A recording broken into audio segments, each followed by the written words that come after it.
So, what if I told you that our local town halls, libraries, and community centers could hold the key to taking major climate action?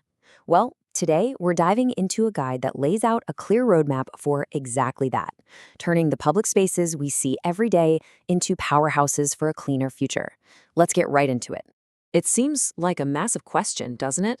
How can one building, your town hall, help save the entire planet? But what if the answer is way simpler than we think? What if that familiar building down the street or the roof of your local library holds a real key to a greener future? Let's connect those dots.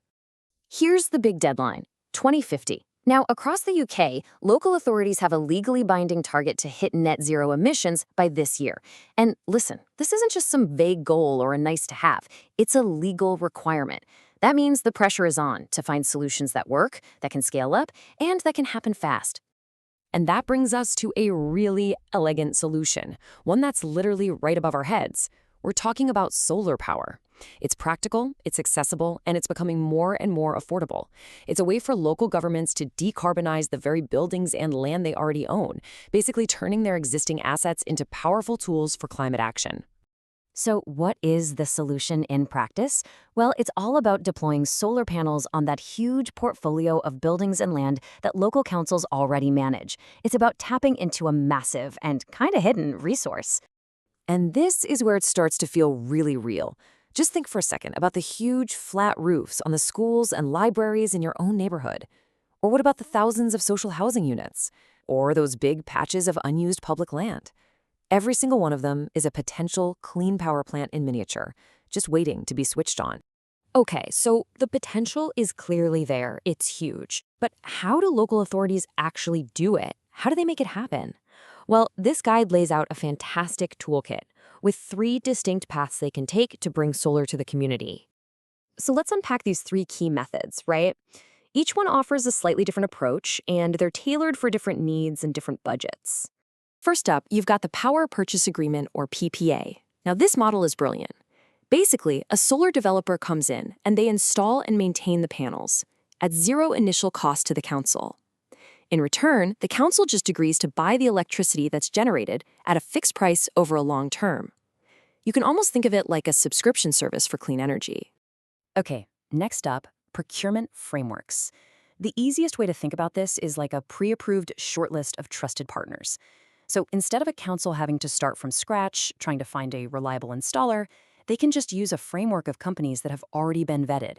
This speeds up the whole process massively, and, it really cuts down on the risk. And the third path is all about teamwork. It's about strength in numbers.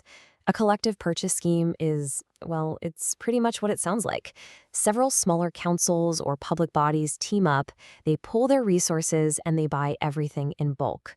By doing that, they get some serious purchasing power, which drives down the cost of the panels and the installation for everyone involved. So just to recap real quick, it's all about picking the right tool for the job. If your main goal is to avoid a big upfront investment, a PPA is perfect. If you need to move fast and you want to guarantee quality, a framework is probably your best bet. And if you're looking for the absolute best price through teamwork, then collective purchasing is the way to go. All right, so we've covered the how. We get the methods, but now let's talk about the why. Because honestly, the impact of all this goes so far beyond just hitting carbon reduction targets. This is where the benefits for the whole community really start to shine. And this quote from the guide really nails it. This isn't just about getting clean energy, it's about getting affordable energy. And that single shift has a really profound impact, especially when we look at one specific type of public asset. Putting solar panels on social housing, for instance, creates this incredible win-win situation. On one hand, you have the tenants, who are often the most vulnerable to rising energy costs, and they get cheaper electricity. That directly lowers their bills. At the same time, the local authority gets to decarbonize its housing stock and provide real, tangible support to its residents. It's climate action and social justice all rolled into one. So let's zoom out. What's the big picture here? What's the one thing you should remember from all this? For me, it's a message of real empowerment and opportunity. Ultimately, the message is this: you don't need a global stage to tackle a global problem like climate change. By using the public assets that we all share, local communities can become their own clean energy powerhouses. They can create tangible, positive change literally from the ground up. And that leaves us with one final question for you to think about. Look around your own town or city. Think about those schools, the libraries, the community centers. Is your community harnessing the immense power of the sun? The tools are out there, and as we've just seen, the benefits are there for everyone.